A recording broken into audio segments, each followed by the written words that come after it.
Hello guys, nademi sa mga natarang kay gitukaran mig panglimpyo sa ako ang anak og may gani kaning tabang kay nako na siya gihangyo sa kuha. Mao gini ang mga anak nga kanang naihangyo magkugig yun. Kay dugay ra jud kay ni akong nataran perteng bagnota.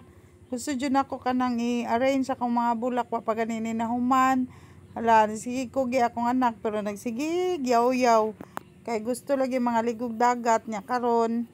Wala man lang sa plano kay daghan kay ko paperworks kabalo mo pertijong daghan sa ko mga gimbuhaton pero ni-relax sa jud ko kay gusto ko mulang hapog kanang hangin nga kanang fresh kay murag kanira gi makarelax ako nga panington ko at least man lang panington ko pagkahuman diha na og mahuman na mo relax.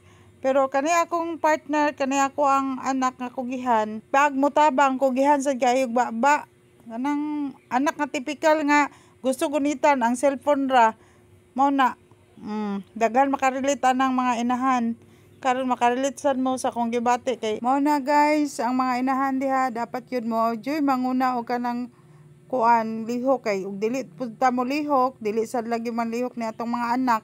Mao na nagkugigid siya karon kay gusto niya nga mag-overnight lagi. Yung saan man ako nahadlok pud taong ko sa linog no.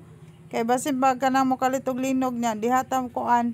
O tawa ipambitbit ako mga bulak in taon. Kaluoy sa ko mga bulak. Kay kasagaran ron mga anak in taon.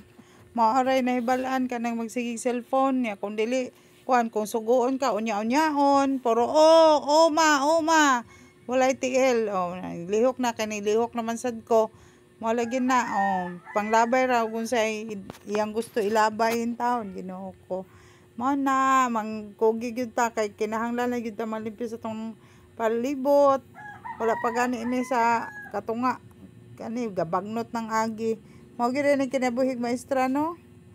Ay Ginoo ko ug manuhol sad ta wala sad tay kasuhol mo na nga kita jud mismo ang mulihok ako man kung gikaluyan ako mga bumbel nga wala na na-arrange siya pagkahuman wala na mulak at tingala ko ani kay wala po ng labong gipanghatag na lang ganina ako ang uban kay sayangan kay kung mga matay na mao pay paglimpyo karon akong gipang save na lang ang uban mao na akong dagway sa akong anak ko nga naluyan na mao na kay kuan man kanang dili kayo anad og trabaho di kanang trabaho bitaw nga medyo hago-hago karon pag yung taon na isa naghukas nga nag kuan limpyo dili kay panington dali ra kay sa puton ng mga taong makalihok gamay mahago dali kay mahago kay unsaon man dili man kayo exercise ang lawas mo na nga dali kay haguon way pud ni siya para ma-exercise atong mga anak kinahanglan jud nato palihokon ug mao lang to guys bye bye.